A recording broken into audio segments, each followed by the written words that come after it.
Welcome to master KTV. ఈరోజు డిస్కషన్లో మాట్లాడడానికి దాసరి విజ్ఞాన్ గారు మన స్టూడియోకి వచ్చారు. టాపిక్ షర్మిల, వైఎస్ షర్మిల పులివెందల కడపలో జరిగినటువంటి ప్రచార సభలో ఏ విధంగా మాట్లాడారు, వారి మేనత అయినటువంటి విమలారెడ్డి గారు ఏ విధంగా మాట్లాడారు, దాని మీద మనం డిస్కస్ చేయడానికి దాసరి విజ్ఞాన్ గారు మన స్టూడియోకి ఇచ్చేస్తున్నారు. వారితో మాట్లాడి మరిన్ని విషయాలు మాట్లాడదాం. చెప్పండి విజ్ఞాన్ గారు, ఇప్పుడు దీన్ని ఏ విధంగా చూడవచ్చు? వైఎస్ షర్మిల పులివెందల్లో కొంగు చాచి ఓటును అడగడం జరిగింది, చాలా భావోద్వేగానికి గురి అయ్యారు. సో ఆ యొక్క మాట్లాడిన తీరుకి వారి మేనత్త వైఎస్ రాజశేఖర రెడ్డి గారి సిస్టర్ విమర్శించారు. దాన్ని మనం ఏ విధంగా చూడవచ్చు? ఆవిడ ఫస్ట్ ఆఫ్ ఆల్ తను ఎలా అడిగిందంటే, అవినాష్ రెడ్డే చంపాడు, చంపిన అతనికి మా అన్న సపోర్ట్గా నిలిచాడు. సో బాబాయిని చంపిన హంతకులని ఈయన సపోర్ట్ చేస్తున్నాడు, వాళ్ళని గెలిపించకండి.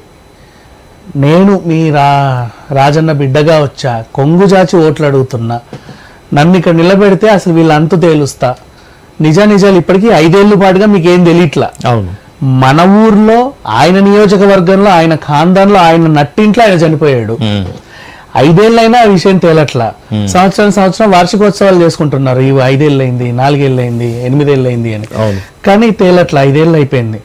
నన్ను నిలబెట్టండి, నన్ను గెలిపించండి. మొత్తం వాళ్ళ మనుషులే ఉన్నారు కాబట్టి ఇక్కడ నిజాలు బయటికి రావట్లా. మీరు ఒకవేళ నన్ను గెలిపిస్తే ఎవడు దొంగ ఎవడు ఏంటనేది నేను పట్టుకుంటా. మీకు త్వరలో నేను గెలిచిన వెంటనే ఫస్ట్ నా డ్యూటీ ఇదే, మీ ముందు నిలబెడతా దోషిని అన్నట్టు ఆవిడంటే, ఇది నిజంగా పాజిటివ్ ఇంపాక్ట్ క్రియేట్ చేసింది జనాలకి. ఎందుకంటే 5 years నుంచి తేలిన ఒక సస్పెన్స్ థ్రిల్లర్ కి ఈమె ఎండ్ కార్డ్ వేస్తా అంటే అది తెలుసుకోవడానికన్నా ఓట్లు వేస్తారు. క్యూరియాసిటీ అందరికి. ఇప్పుడు అదేంటిది, అది ఒడవని సీరియల్, అదొక క్యూరియాసిటీ. 5 ఏళ్ళు అయింది, తేలట్లా అందరికీ కన్ఫ్యూజన్. అప్ప ఈయన చేశాడా, ఆయన చేశాడు, దస్తగిరే చంపాడా, లేదా ఈయన చంపాడా, ఆ ఎర్రగంగిరెడ్డి ప్లాన్ అయినా, లేకపోతే ఈ కృష్ణారెడ్డి చంపి ఇలా చేశాడా, నర్రెడ్డి చంపాడా, సునీత చంపించిందా, ఇట్లా చేశారా, పోనీ వీళ్ళు రివర్స్ డ్రామానా, పోనీ షమీం వచ్చి చంపిందా రెండో భార్య, అసలు ఏం జరుగుతుంది ఇక్కడ? ఆయన ఇంట్లో, ఆయన నట్టింట్లో చుట్టుపక్కల ఎటు చూసినా ఆయన సైన్యం, అదంతా ఆయన చిటికేస్తే కరుపు అరిస్తే కనీసం 1,000 మంది వస్తారు ఆయన కోసం ప్రాణాలు ఇవ్వడానికి. అట్లాంటి కంచు కోట అసలు చెప్పాలంటే, దాంట్లో ఆయన చనిపోయాడు నట్టింట్లో అంటే నిజంగా ఏం జరుగుంటది? ఫ్యామిలీ వాళ్ళు చంపారా, తెలిసి జరిగిందా, తెలియక జరిగిందా? నిజంగా అవినాష్ రెడ్డే చేశాడా, భాస్కర్ రెడ్డే చేశాడా? మరి అప్పుడున్న SCI ఎందుకు సమాధానం చెప్పలేదు? పంచనామా రిపోర్ట్ ఎందుకు అట్లుంది? అసలు ఏం జరుగుతుంది? ఆ ఉత్తరం ఎవరు రాశారు? నిజంగా ఈయనే రాశాడా, చంపి వాళ్ళు ఇలా చేశారా? ఇన్ని క్వశ్చన్ మార్కులు అందరికి.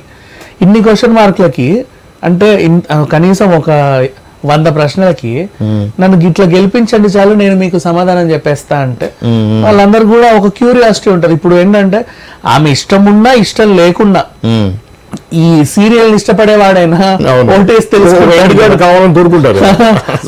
తెలుసుకోవడానికి ఓటేస్తాడు. సో అట్లా ఓట్లు పడే అవకాశం కనబడింది. వెంటనే రంగంలోకి విమలమ్మ దిగింది. నువ్వు చూసావా అవినాష్ చంపడము, ఏంటి అట్లా మాట్లాడుతున్నావు? మా ఆడపిల్లలు ఇద్దరికి, అక్క చెల్లెలు ఇద్దరికి ఒళ్ళు మతి భ్రమించింది, అసలు ఏమనుకుంటారు మీరు, రోడ్డెక్కి కుటుంబ పరువు తీస్తున్నారని చెప్పేసి ఆవిడ మాట్లాడింది. షర్మిల ఇలా మాట్లాడుతుందని తెలుసు, అక్కడ నుంచి ఎలాంటి కౌంటర్లు వస్తాయో తెలుసు. ఏం జరిగినా నేను నోరు తెరిస్తే నేను నా కొడుకు గురించి మాట్లాడాలి, లేదా కూతురు గురించి మాట్లాడాలి, లేదా సైలెంట్గా ఉండాలి. అసలు ఇక్కడ ఉండడం ఎందుకు అవసరమా అని చెప్పి ఆవిడ వెంటనే అమెరికా వెళ్ళిపోయింది, చక్కగా సర్దేసుకుంది. విజయమ్మ వెళ్ళిపోయింది కదా. ఇప్పుడు విమలమ్మ ఎందుకు మాట్లాడాలి? విజయమ్మ లేదా, ఉంది కదా, రావు కూడా మాట్లాడవచ్చు కదా. లేదు, అవినాష్ రెడ్డి తల్లి మాట్లాడింది అనుకో, కావాలనే కొడుకు కాబట్టి మాట్లాడారు అనుకుంటారు. ఇక ఎక్కడి నుంచో వచ్చిన సంబంధం లేని మనిషి, సంబంధం అంటే వీళ్ళ అంటే అక్కడ లేని మనిషి, అప్పుడెప్పుడో వాళ్ళ అమ్మ బాగాలేనప్పుడు వచ్చింది విమలమ్మ. సో మళ్ళీ ఆమె మాట్లాడితే న్యూట్రల్ గా ఉంటదని అనుకుంటారు. ఆ న్యూట్రల్ ఉన్న వ్యక్తి ఏంటి, అవినాష్ కి సపోర్ట్ చేస్తుంది. అండ్ వీళ్ళు ఏమన్నారు, మా మేనత్తకి మతి భ్రమించింది, వయసు అయిపోయింది కదా, ఆమెకి ఏం అర్థం కావట్లేదు, ఏం మాట్లాడాలో తెలియట్లేదు. ఆమె ఉద్దేశం ఏంటంటే, విమలమ్మ ఉద్దేశము ఇండైరెక్ట్ గా కుటుంబంలోనే నువ్వే చంపావని రోడ్డు మీద వేసేసింది.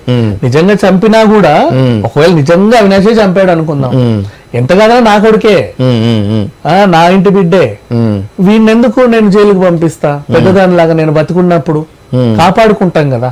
ఇప్పుడు నీ కొడుకు నేరం చేశాడన్నా తల్లి మనసు ఎలా ఉంటది అంటే వాడిని కాపాడుకోవాలనే చూస్తాం.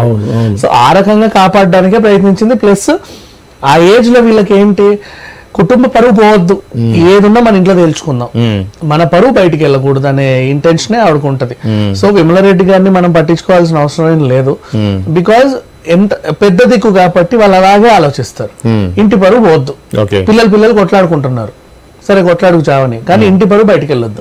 నీకు అంత కావాలంటే మీ ఇంటికి వచ్చి కొట్లాడుకోండి, ఒకరి చుట్టూ ఒకటి పీక్కొని పొడుచుకు చావండి, నష్టమేం లేదు. మేము బయట ఏదో ఒకటి చెప్పుకుంటాం, కానీ రోడ్డు ఎక్కి మాత్రం మావోడే చంపాడు, మా తమ్ముడే చంపాడు, మా అన్న హెల్ప్ చేశాడు, ఇలా జరిగింది అలా ఇవన్నీ చెప్పకండి. సో ఇట్లా ఈవిడ ఉద్దేశం. ఇకపోతే షర్మిలది మాత్రం మైలేజ్ బాగా వచ్చింది.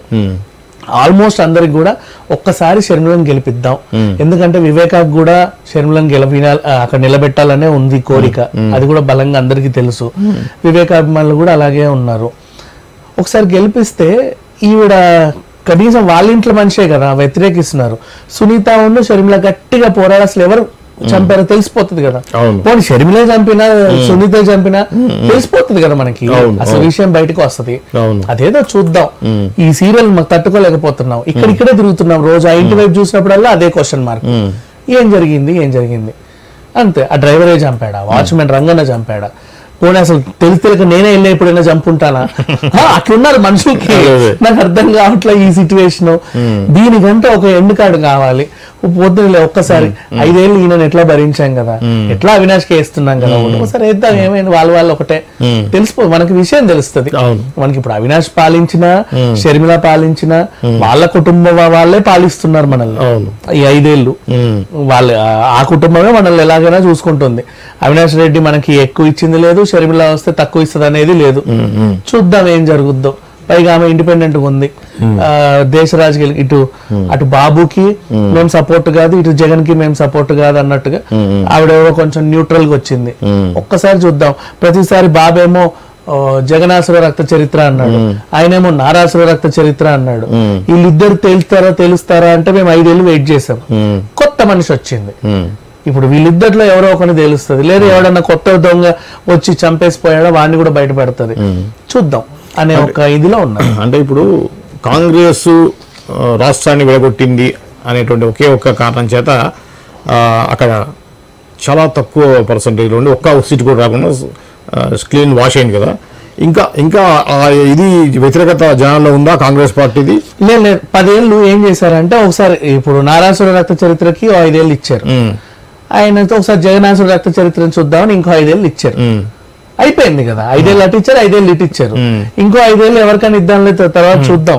ఆ పార్టీ గురించి మాకు అనవసరం, మాకు కావాల్సిన షర్మిల. షర్మిల గెలిస్తే దొంగ బయటపడతారు. ఇప్పుడు మళ్ళీ షర్మిల వాళ్ళు కాంగ్రెస్ ని కూడా చూడట్లేదు, షర్మిలనే చూస్తారు. ఇప్పుడు షర్మిల ఇండిపెండెంట్ గా వచ్చినా షర్మిలే, కాకపోతే ఏదో పార్టీ తరఫున వచ్చింది. That's all. ఇప్పుడు ఒక షర్మిలను గెలిపించినంత మాత్రాన దేశ రాజకీయ మన రాష్ట్రంలో కాంగ్రెస్ వెలుగుద్ది అనేది లేదు, నలుగుద్ది అనేది లేదు.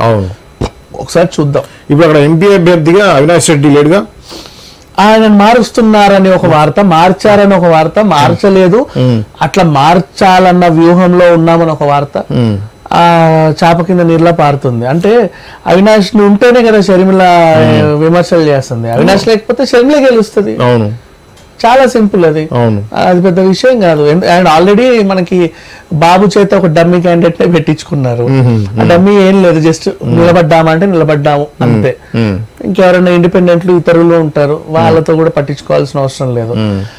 ఒక వైసీపీ అభ్యర్థి గురించి మనం మాట్లాడుకోవాలి గట్టిగా.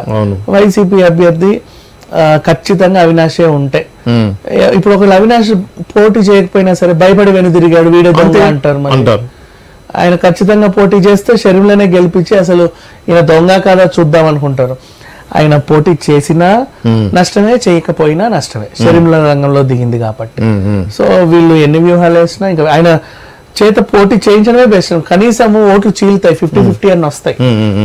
అంటే ఇంకెవడో డమ్మీని పెడితే మొత్తం షర్మిల క్లీన్ స్వీప్ చేసేస్తుంది, ఇంకా ఏం ఉండదు అక్కడ. రసం వాళ్ళ బ్రదర్ నే ఒక పెట్టాలని ఆలోచన వాళ్ళ ఫ్యామిలీ నుంచి అనేది ఒకటి. ఎవరిని పెట్టినా ఖచ్చితంగా వాళ్ళ ఫ్యామిలీ నుంచి ఎవరినో ఒకటి పెడతారులే అంతే. ఈవెన్ ఏంటిది ఇంకో బ్రదర్ ఉన్నాడు, ఆయన్ని పెట్టినా లేకపోతే ఎవరున్నా కూడా, అవినాష్ రెడ్డి భార్యను పెట్టినా కూడా అవినాష్ ని తప్పిస్తే ఆ పేరుని పక్కన పెడితే దొంగ అయిపోతాడు, ఒప్పేసుకుంటే అయిపోద్ది. సో ఆ పేరుని పక్కకు తీసే అవకాశాలు లేవు, తీయాలన్న ఆలోచనలో ఉన్నట్టుగా తెలుస్తుంది. బట్ చూడాలి ఏం జరుగుతుంది. అదే తీస్తే మాత్రం ఖచ్చితంగా అరెస్ట్ అవుతాడు, చేసింది ఆయనే తెలిసి అరెస్ట్ అవుతారు కాబట్టి కావాలని వాంటెడ్లీ పక్కన పెట్టారు. సో ఆ ఎంపీ సీట్ అన్న మొన్నటిదాకా కాపాడింది, అది కూడా లేకపోతే అసలు ఆయన పోటీయే చేయట్లేదని తెలిసి ఎంతసేపు అవును వచ్చేస్తాయి సిబిఐలు ఈడీలు అన్ని, అవును గబగబా వచ్చేస్తాయి. ఓకే ఓకే ఓకే ఓకే అండి. ఇది వైఎస్ షర్మిల యొక్క పాదయాత్ర ఏదైతే యాత్ర ఉందో దానికి సంబంధించినటువంటి కామెంట్స్, దానికి ప్రతిస్పందన, ఈ విషయాల మీద మనం డిస్కస్ చేయడం జరిగింది. మరో అంశంతో మళ్ళీ కలుద్దాం. అంతవరకు చూస్తూనే ఉండండి మాస్టర్ కీ టీవీ.